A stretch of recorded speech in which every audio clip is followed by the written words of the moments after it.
This episode is brought to you by Ursa Minor Outfitters. Folks, I'm absolutely in love with my loon mug. It's handmade, it's an absolute piece of art. Whether it's at the office or at the house, people keep asking to check it out. If you're not a loon fan, they also have other beautiful mugs for wildlife fans of moose, bears, and eagles. They specialize in products highlighting the outdoors and local pride through quality design by local artists. They've even started expanding into items beyond mugs, like apparel, dog accessories, and soon candles and more. They also try to partner and highlight other small businesses, and in some cases, forego profits in lieu of charitable giving to help their community, such as the dog rescue. So check them out, UrsaMinorOutfitters.com, and enter promo code HikesMikes10 at checkout to receive 10% off your order. And for our four-legged hiking partners, they also have a portable silicone dog bowl and also a sweet over-the-collar dog bandana. Go check them out, UrsaMinorOutfitters.com, and don't forget to enter promo code HikesMikes10 at checkout to receive 10% off your order.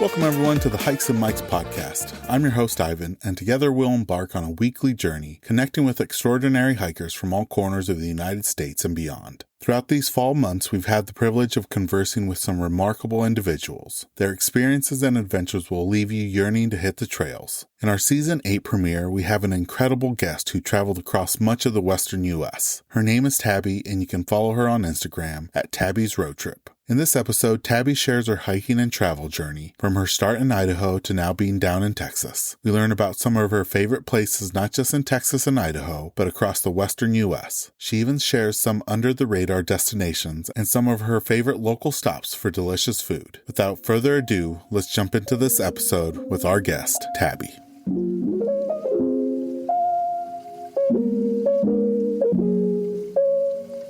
Welcome, everyone, to the latest episode of the Hikes and Mikes podcast. We have a really special guest with us today. Her name is Tabby, and she's going to be sharing about all her incredible adventures and outdoor experiences across the country. Tabby, thank you so much for coming on the podcast. We always like to start off by having our guests introduce themselves and share a little bit about who they are, where they're from, and how they got started hiking. Yeah, so my name is Tabby. Of course, I have a longer name than that, but I used to hate the name Tabby. I taught for a lot of years, and I had a student come in one day and she couldn't say my last name, so she just started calling me Miss Tabby, and it stuck. So yeah, now all these years later, I'll still have these adults with kids come up, Miss Tabby, and give me hugs, and yes, it makes me feel old.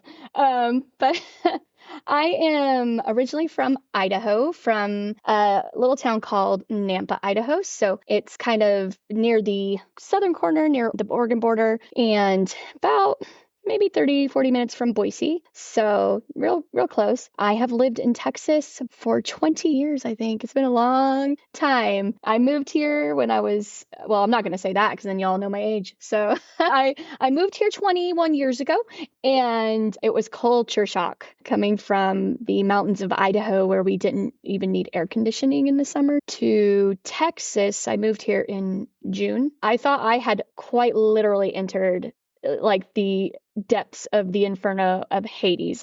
I was just in shock. And it took me a lot of training, about 3 years to fall in love with Texas. And it wasn't until I went back home to Idaho in 2018 to the Sawtooths that I realized that Texas was really home. And now I live here because I love it with my whole heart, and I choose to live here. So it's kind of cool. So I call both places home. I think on my handle, I actually say I'm an Idahoan/Texan. So I consider myself both. Yeah, that Texas humidity is no joke in the summer. I consider Idaho a part of the Pacific Northwest. And like you said, typically, you don't need AC in the summer. Maybe there's a few days every year where it gets hot enough where like, okay, AC would be fine. But even then, you can drive up to McCall or drive up to Riggins near Hell's Canyon. You can drive north and get out of the heat. In Texas, you just may as well kiss it goodbye because you are stuck here. Yeah, that's right. And Tabby, how did you get started hiking? Was that in Idaho, or is that something that came on in Texas? Oh, yeah. It was in Idaho for sure. I've grown up hiking my whole life. I grew up with an alcoholic mother, so I grew up with her until I was 12, and then when I was in 12, I was made a ward of the state. grew up in foster homes and girls' homes and different orphanages. But the place of solace for me was every single weekend, she'd load all of us kids up, her and my stepdad. We'd get in the back of a truck because it was legal back then. We'd drive up to the mountains, wind beating on our heads and our faces, it was so cold. But we'd go up there every single weekend that there wasn't snow, and even sometimes when there was. And so my refuge away from kind of the chaos of home during the week of her drinking and alcohol problem, I would escape into the mountains. So I could hardly wait. And I tease her now because now she's great and cleaned up and very changed her life around, as we all can do if we make choices. But she teases all the time that, I was the cheerleader. I always had to have my hair perfect. Yet every time we went to those mountains, I grabbed a fishing pole, I grabbed a sleeping bag, and I got lost. I was gone. I took it and I would take off because I loved it.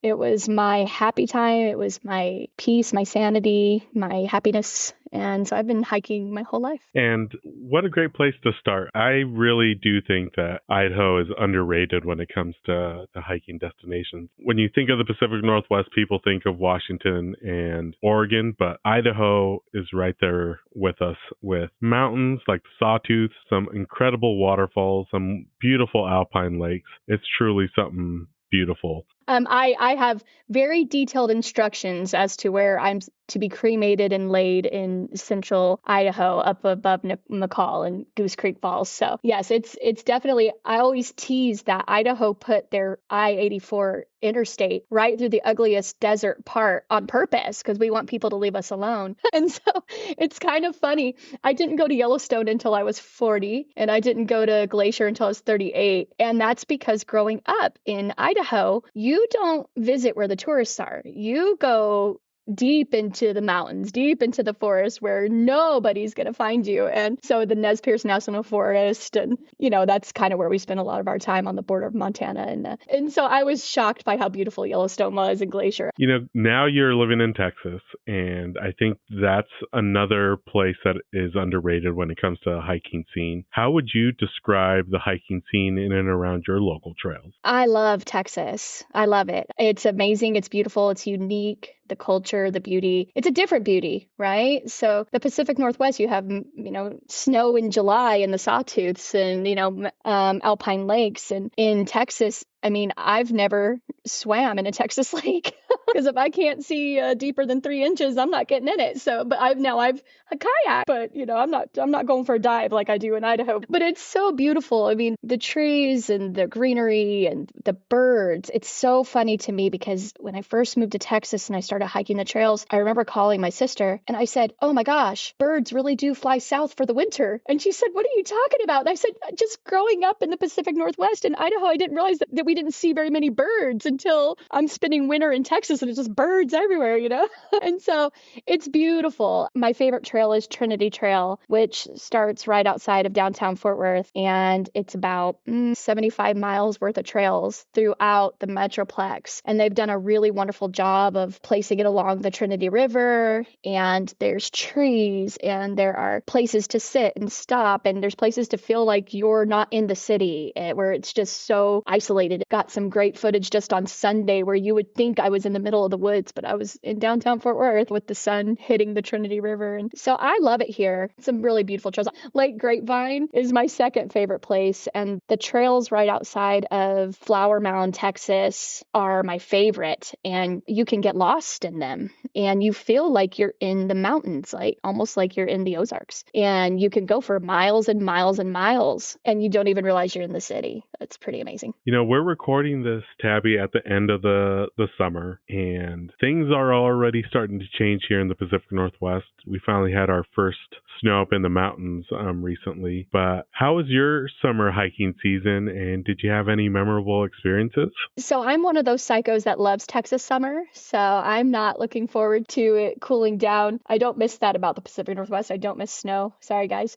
But I love Texas in the winter because it feels like the Pacific Northwest in early fall. It's, 70s and 65, 70 degrees, and it's awesome. I did have a great summer. I went quite a few places. I did a long road trip up to see Happiness for Miles, Rena, stayed a couple days with her, and we hiked Logan's Canyon and Bear Lake. Then I went on up to Idaho and did some hiking there, and then went to Oregon, hiked a little bit there on that same trip, and then went back down and the Canyonlands around Moab, went to Durango and Santa Fe, and then went home. I did that in June. It's my favorite road trip. I go to Santa Fe to Pagosa Springs to Durango to Moab at least twice a year. It's my favorite route. And how long of a trip was that, Tabby? How many days did you put in? Logged approximately 5,200 miles. That was a lot of driving. I wanted to make sure I hit all my favorite spots before, fire season. And it's kind of funny because on the way home, I barely slept. I was like, okay, I'm going to hike my favorite trails around Shoshone Falls in Idaho. So I did that. Then I hurried on down to Salt Lake.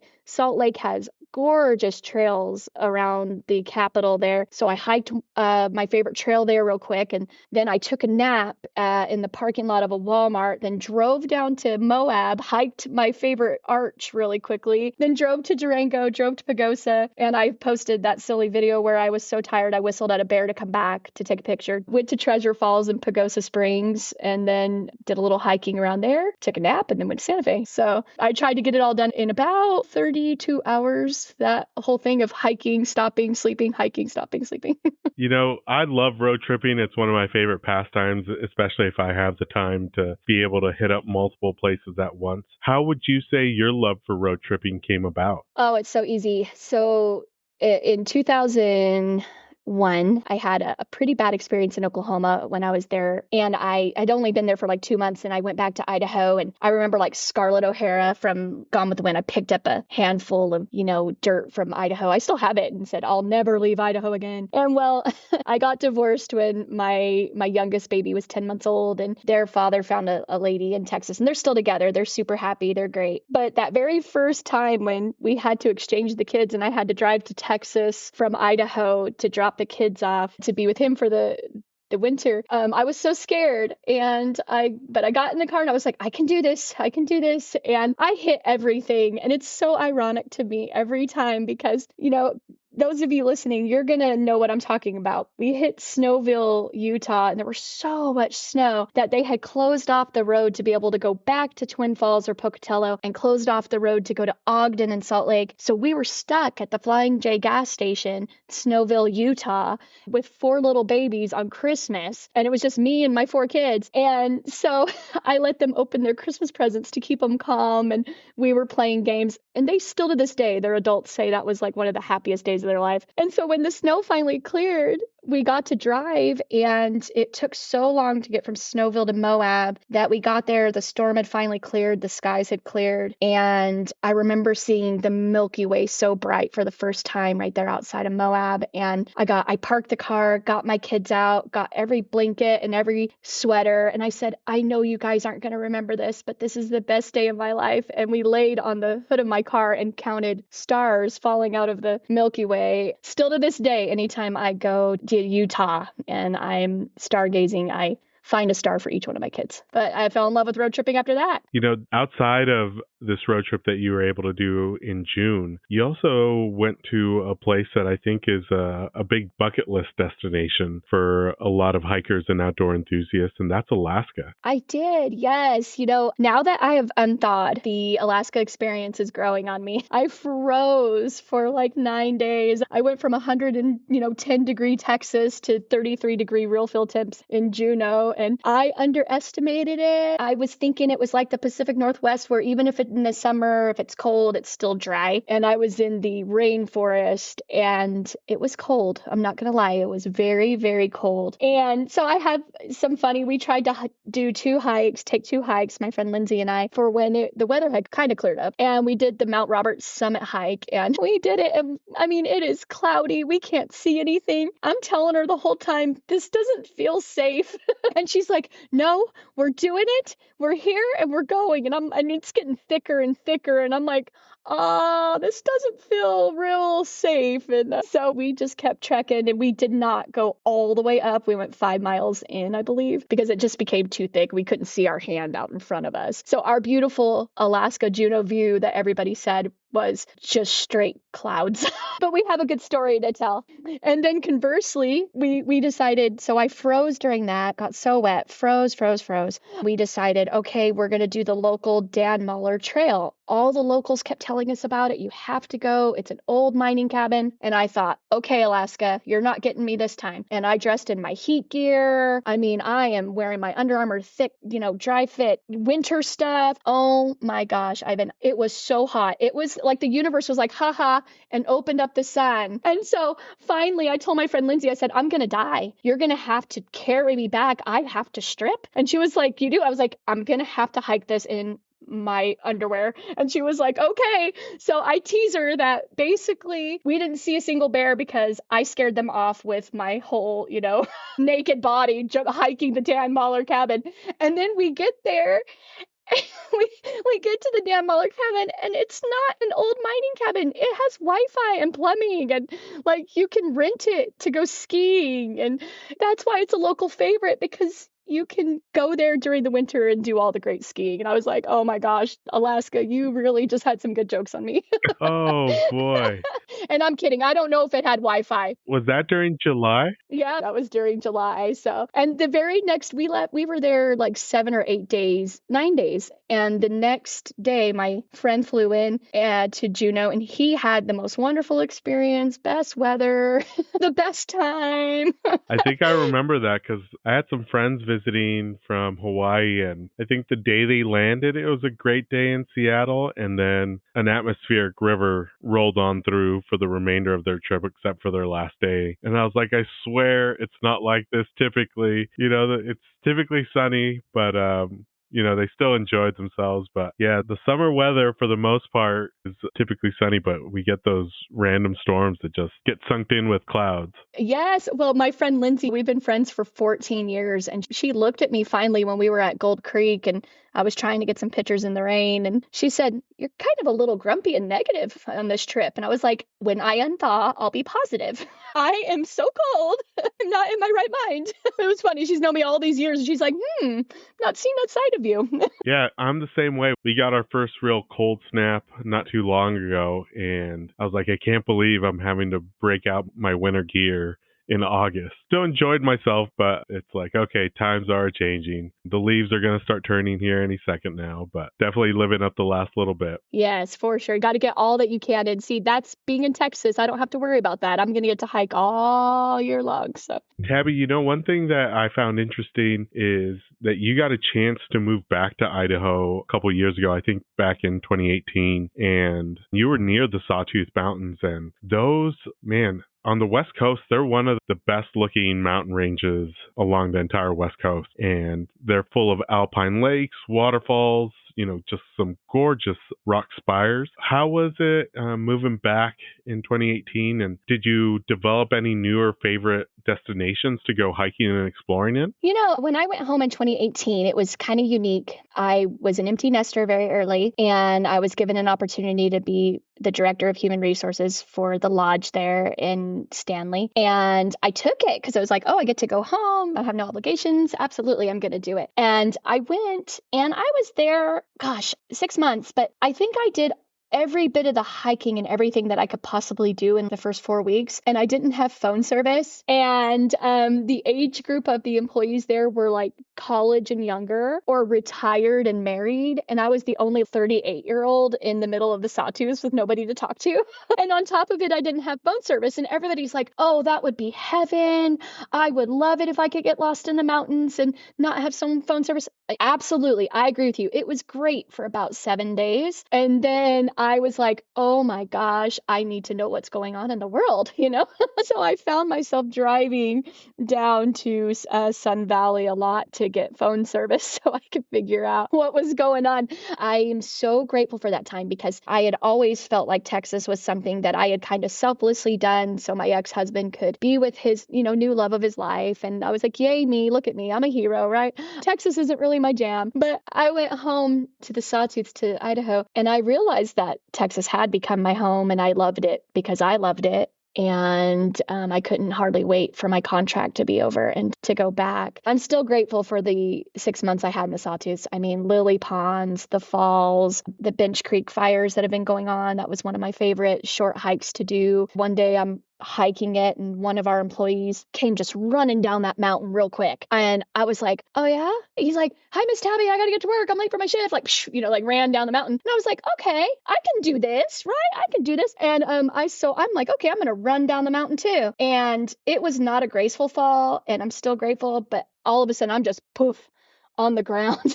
Somehow tore up the left side of my body, but did not break my phone. I just would like to say that I'm very proud of that. So I realized I had limitations at that moment, but it was pretty great. One hike I took a wrong trail, and I have some of the most beautiful pictures of Redfish Lake and a double rainbow over it. And I got caught up in the storm. And that was still one of the best days of my life, because when you're there and you're by yourself and you have to make decisions and you don't really know which way to go, and then all of a sudden the sky opens up and gives you a couple rainbows and lets you see your way back. It's pretty cool. But yeah, the Sawtooths are incredible. You got to go. I mean, people don't typically go to the Sawtooths, and I've never quite understood why, because to me, there's like some of the most beautiful mountain ranges in the Pacific Northwest. And Tabby, for our listeners that don't know exactly where the range is, can you share, like, where are they in position to, like, Boise? Because I think most people know where Boise is. Yeah, so Boise, if you go from Boise, you're going to go north up Highway 55, and then you're going to turn right there around Garden Valley, I want to say. Oh, goodness, my Idahoans are going to be mad at me.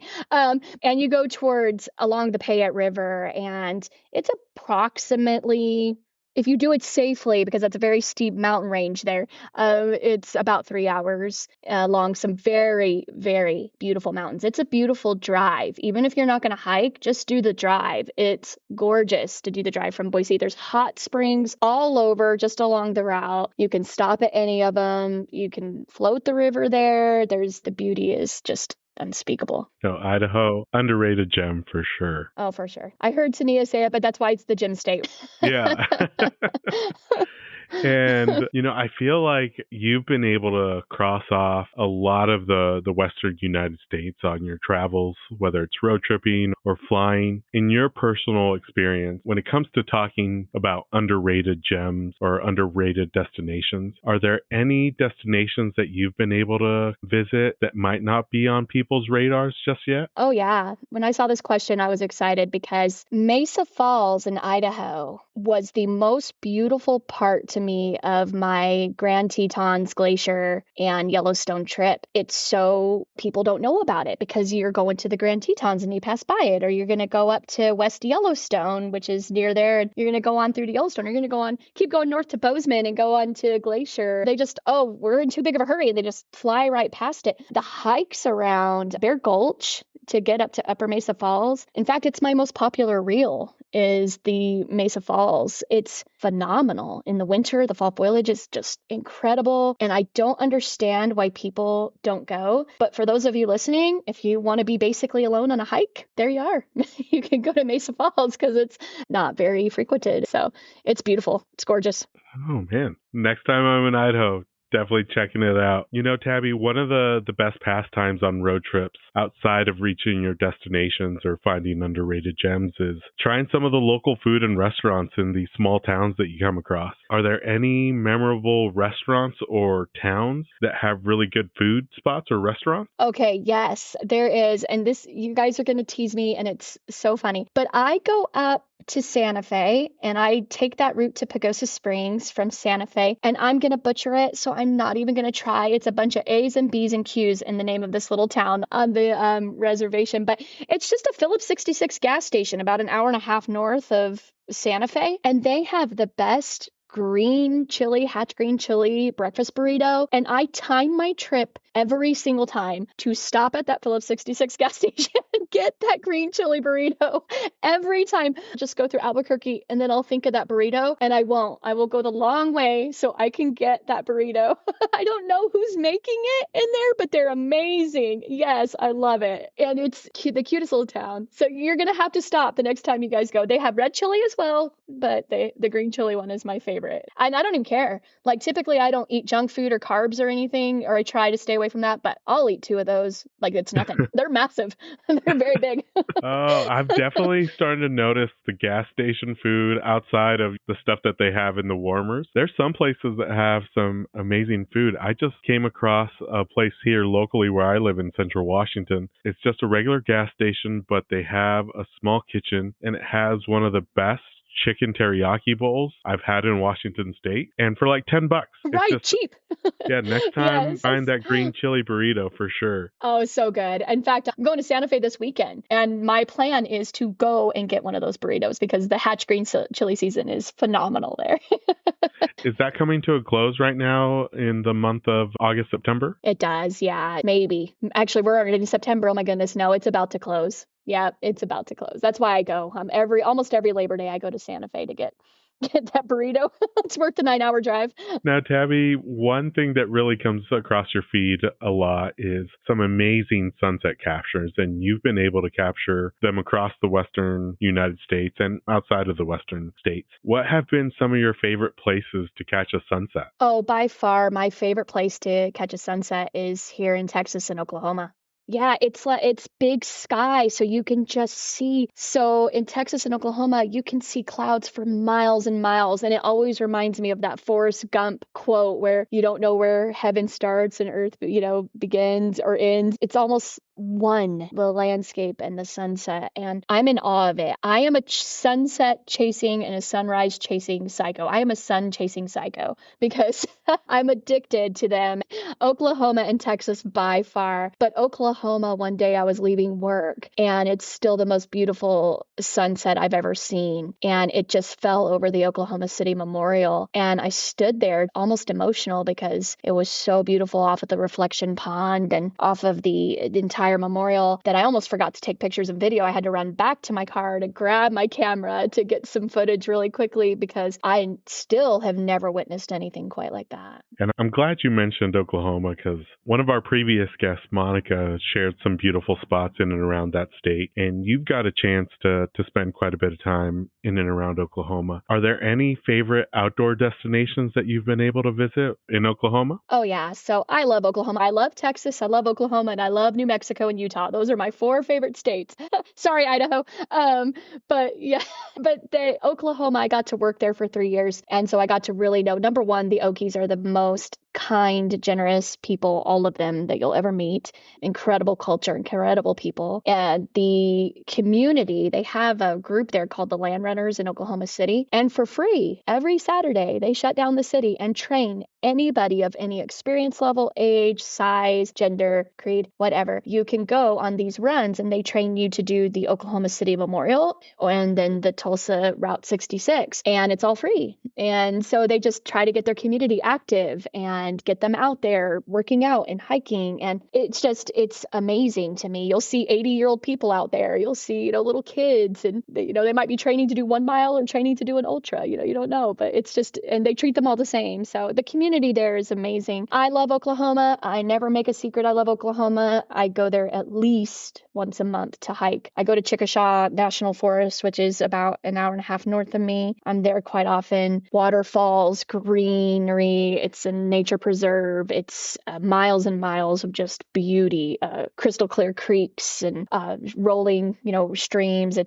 It's phenomenal. Outside of Oklahoma City, Lake Hefner is beautiful, very beautiful. But my favorite thing to do in Oklahoma City was to start at Bass Pro right there at Bricktown. And then they have about 18 miles of trail that goes along the North Canadian River that you can do. And they have lots of bronze statues and trees, and they have all this art up all over the city of Oklahoma. That was my favorite. I did it almost every Saturday. It was my very favorite, and sometimes I still drive over there just to do it, because even though it's 3.5 hours, I don't care. And it just follows the river? It's kind of like a river walk? Yeah, it is. Yeah. And in fact, since I've left, I love it even more because they've extended the park from Myriad Gardens even all the way down the Cox Convention Center. And I went there just, I think, last month, and I thought, my gosh, this is beautiful. It's even more beautiful. Like, I already thought it was beautiful, but now it's even more. And it's just to get the community going. That's about a 10K. So you can go from the memorial all the way around the park, and it's about a 10K loop right there in the city. And it goes over the river as well. It's pretty great. That's awesome. Yeah. But my favorite thing about Oklahoma City, or about Oklahoma, is a lot of people go to Broken Bow, which is beautiful, but the Ozarks are in Oklahoma. So I love to get my kayak, and I'll drive up to Sardis Lake, and I will kayak, and then I will hike Sardis Lake Red Trail, and it's about 7 miles long, and I'll do that hike, and it's in the Ozarks. I mean, it's in some rolling hills, and it's not mountains like the Pacific Northwest, but they make me happy. And then I'll kayak the Sardis Lake River, and I've caught a really big bass fish there. So it's my biggest catch. So yeah, so I'm really excited about that.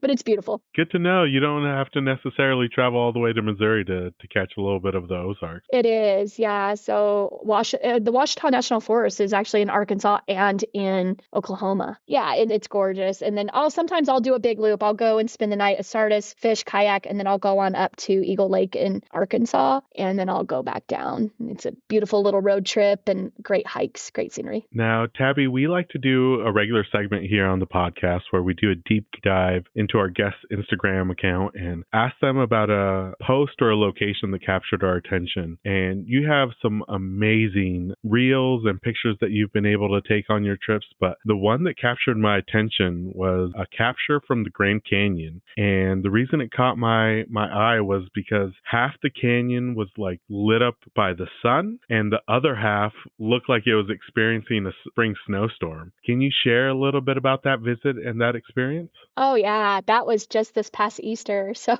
that's a fluke. That trip is a total fluke because I went to Phoenix to see my family, and I decided to go by way of El Paso and the White Sands. I decided, you know what, I want to see Monument Valley. And so I'm just going to go ahead and try to catch the sunrise at Grand Canyon. So I left a little early, got to Flagstaff, totally clear, booked into a hotel there in Flagstaff, checked in, went to sleep, woke up at 3 a.m. so I could go and be ready for the sunrise, the beautiful, phenomenal sunrise at Grand Canyon. And there must have been, I have pictures of this, 2 foot of snow on my car. There was snow everywhere. And I was like, it's April. What is going on here?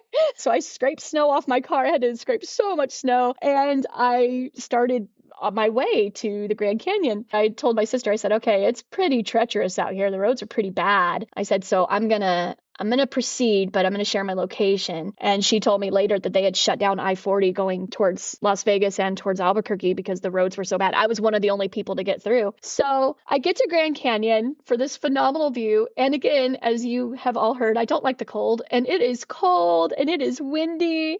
And my phenomenal view of the Grand Canyon is just, once again, like the Alaska summit, it is just cloudy and snow, and I can barely see anything. And I thought, well, goodness, okay, I'm going to head on to Monument Valley. So you kind of go along. And as I was driving slow, thank goodness, but my tire kind of got in some slush and ice, and I started fishtailing. And I'm telling you, it was some of the best driving I ever did. And nobody witnessed it. Like, no one's going to believe me that I somehow kept control of the car. And I thought, my gosh, I'm about to go off this mountain, Thelma and Louise style, and no one's going to know, you know? So I'm fishtailing off of this trail. So I was a little nervous. So I was like, okay, I'm going 10 miles an hour now to get up and out of the snowy Grand Canyon. And so finally I pulled over, and when the clouds started to kind of dissipate, and I looked over and I thought, oh, that is so pretty. And I almost didn't post it because I thought no one's going to want to see a picture of the Grand Canyon with half clouds and shadows. But I thought the different textures and all the contrast in it was so pretty for me. I took the picture and decided to post it, and it was a big hit. But nobody knows that I dang near went off a cliff for that picture. Oh, and I didn't know it was going to happen. From the picture, I would have never guessed there was, that much snow in and around Flagstaff and in the Grand Canyon. But that's a wild experience. And then I got to Monument Valley and a sandstorm had come through and I thought, great, I'm not going to get any pictures of this either. Clearly, I chose poorly in my route. No, I'm just joking. It ended up being great. I did get some great pictures and now I have stories to tell you. Oh, well, beautiful picture, beautiful capture, Tabby. I agree. I like the differences and the textures. Truly amazing. Oh, thank you. I appreciate it. I like it, but I'm biased. So, and that's one thing about the page. I get nervous every single post and I don't know why. And, it's kind of funny. I started my page because I used to just inundate my kids with picture after picture after picture of all my road trips. And so finally they got with me and they were like, hey, Mom, there's like a whole community on Instagram. And I was like, what's Instagram? And so they were like, you should put your pictures out there because it's so good. Please leave us alone. You're giving us thousands of pictures, So I started the page and both pages have been well received, which has been a pleasant surprise to me because I was like, who cares what I post? They remind me all the time. They're like, listen, you just post what you love and the people who love it too will respond. I get nervous every time. That Grand Canyon picture, I nearly did not post it, but my daughter was like, post it right now.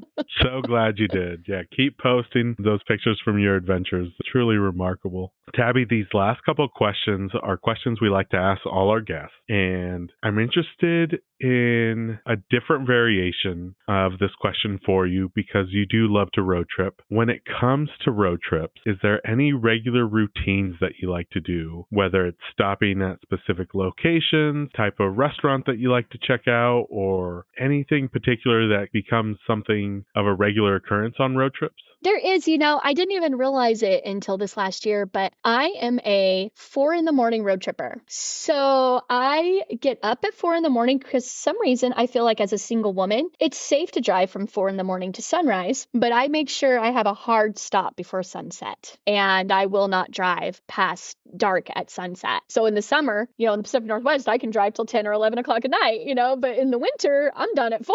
4 a.m. religiously, boom, my car is packed. I'm on the way out. I stop at a gas station immediately and I grab sunflower seeds and a Diet Dr. Pepper. And so I don't overeat and snack, I'm just chomping on sunflower seeds. And then I put on a good book. And that's what I do every single time. I think I'm on my 8th time of listening to Green Lights by Matthew McConaughey. He's a road tripper, right? I don't know if you've read the book, but he loves road tripping and he's free-spirited. And so it resonates with me. And I guess I'm a 4 a.m. sunflower seed, Diet Dr. Pepper, Green Lights kind of road tripper. I love it. No, yeah, I love that book. Really good insights from a guy that's known for, road tripping and kind of taking it easy. On the flip side, Tabby, when it comes to your hiking experiences, whether it's reaching a summit or a waterfall or maybe just the end of the hike, is there a regular routine or custom that you like to do, whether it's a favorite snack you like to pack, maybe a moment of zen or a favorite meal afterward?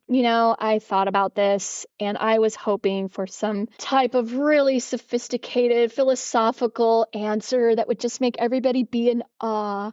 But no, what I do is take off my shoes, rub my toes, and then go through my pictures to see which ones I like best. And that's it. And then I'm like, oh, this is good. This is good. This is good. Totally worth it. And then I hit the road. Nothing real great. The only real routine I have is if I'm hiking and it's nighttime, I do always look for the North Star, the Big Dipper, Little Dipper, and then, of course, try to catch a falling star for each of my kids. 4 falling stars. And that's about the only real road trip routine I have. And I got to ask, because I just, magically became aware of this year. Do you swap out shoes, like driving shoes, once you're done hiking? Okay, so I have a RAV4 and it is hilarious because it is clean and I have probably 18 pairs of shoes in the bag. Like that's what it's full of is extra water, extra tire, and lots of running shoes. I never throw away a pair. Like if I put too many miles on them because I've run too much, they go in the back of the RAV and they are now my driving shoes or go in the creek or river shoes and I don't ever throw them away. So I like that. I need to start carrying, a random pair here or there. I don't know if I shared this, but earlier this year, I went on a group hike and at the end of the hike, everybody swapped out from their hiking shoes into tennis shoes, flip-flops, sandals, and I was like, that's a smart idea. For some strange reason, I always just drove back home with my hiking shoes. And it's one of the best feelings after a hike is taking off your hiking boots or your trail runners and just, letting them breathe or swapping into a pair of comfy shoes. Well, that's how I am. I cannot even tell you. I'm so impulsive. One time, my best friend, she called me and she said, "What are you doing this morning?" And I said, "Oh, I'm going to go to the store." Excuse me. And she said, "Okay." And about 9 hours later, she said, "You're hiking the Santa Fe National Forest." And I was like, "I decided to go to the store in Santa Fe." So, I had shoes and clothes and my fishing pole in the back. And I'm just ready to impulsively stop at a trail, stop and go fishing, or just take a road trip. Like I'm on it. Always prepared. I love it. Now, when it comes to your pack list, Tabby, is there any luxury items that you like to pack, whether it's for hikes or road tripping, that fall outside of the essentials that are more for comfort? So my very first half marathon I ever ran was in the Canyonlands of Moab. And I remember this guy telling his 12-year-old son as they passed me as if I wasn't running fast enough and said, "Hey, son, did you goo?" And that was my very first race. And I didn't even know what goo was, right? I was like, I don't know what this is, but like they just look so muscular and like in shape. And I was like, I got to figure out what goo is. So now I love salted caramel goo and I pretend it has no carbs and no sugar, but I will pound down a bunch of salted caramel goo like it's candy. It's amazing. I gotta agree. I tried goo and chews for the first time last year on a 10K run, and the goo is far superior than the chew. I almost spit out the chew because Yes. that's the last thing I want to do at the end of a race is trying to chew this just thing that doesn't go away that's just salty. But with the goo, it's quick and easy and... Oh, it is. I'm really weird. I don't like to carry stuff with me when I run or even when I hike. If it's less than 6 miles, I won't carry even a backpack. Anything that can't fit in my sports bra doesn't go. So goos fit nicely in my sports bra. I don't like holding things. I don't like constraints.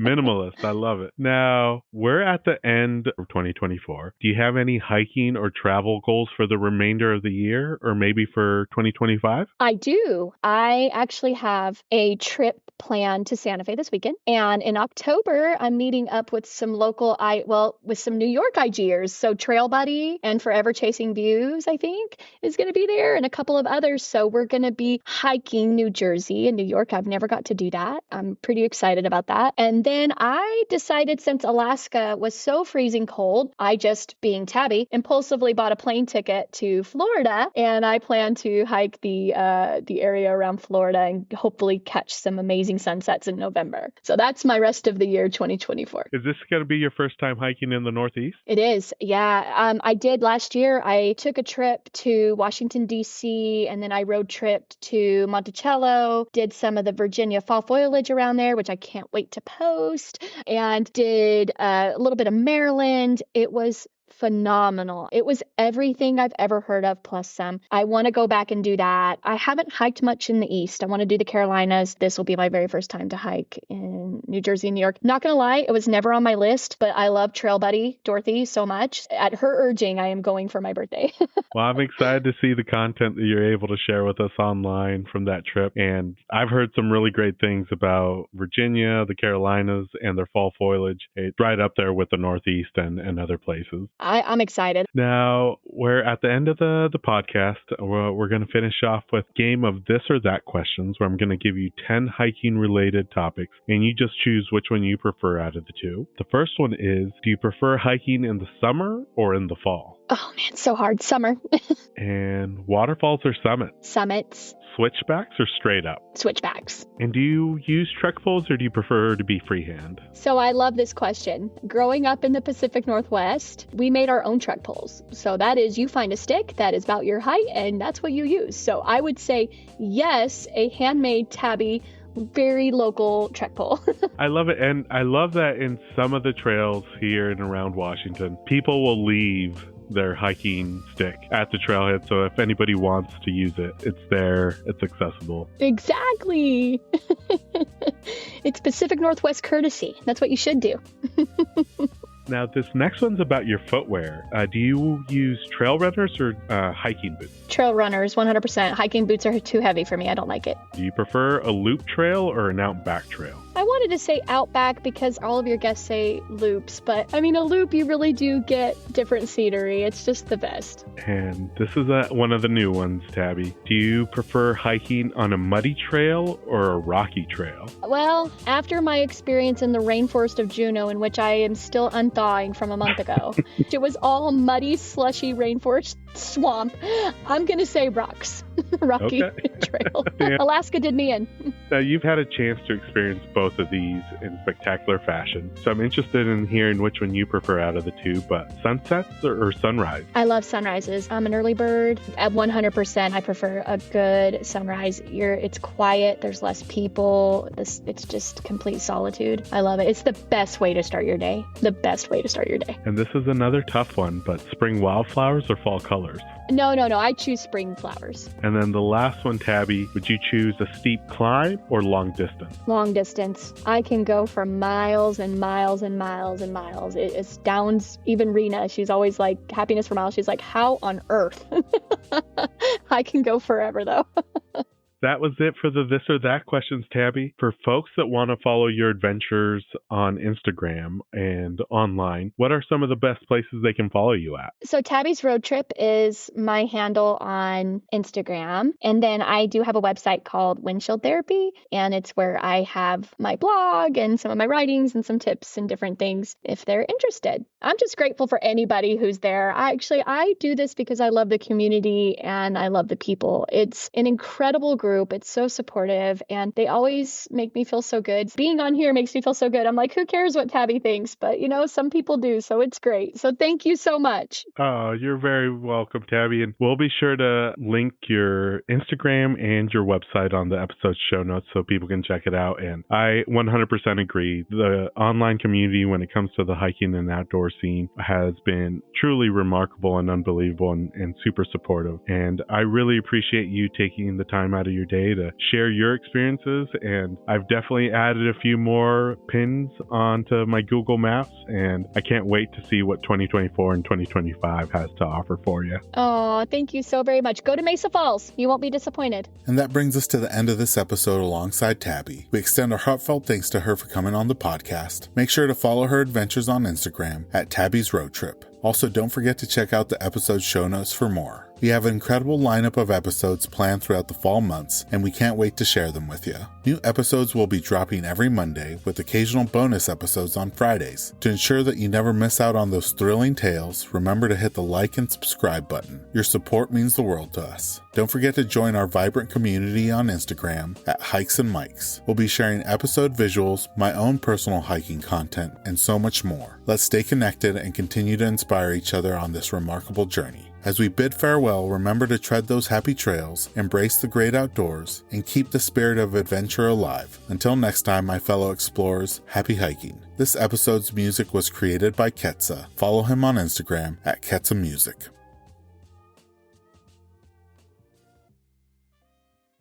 Hey everyone, hope you've all been enjoying the trails this summer. I gotta be honest, leading group hikes is a blast, but capturing all the amazing memories can be a challenge. That's where our new podcast sponsor, the Cameo Journal, comes in. This thing's built for travelers and hikers by fellow adventurers. It's a pocket-sized rugged journal designed for you to collect up to 100 entries from all your trailmates, your life guests, and anyone else you meet along the way. Basically, it can be a guest book for your travels and an awesome keepsake. Logan over at the Cameo Journal is a backpacker himself and put all his love for travel into the design. So if you're looking to level up your hiking adventures, head over to thecameojournal.com to grab one not just for yourself, but for your crew too.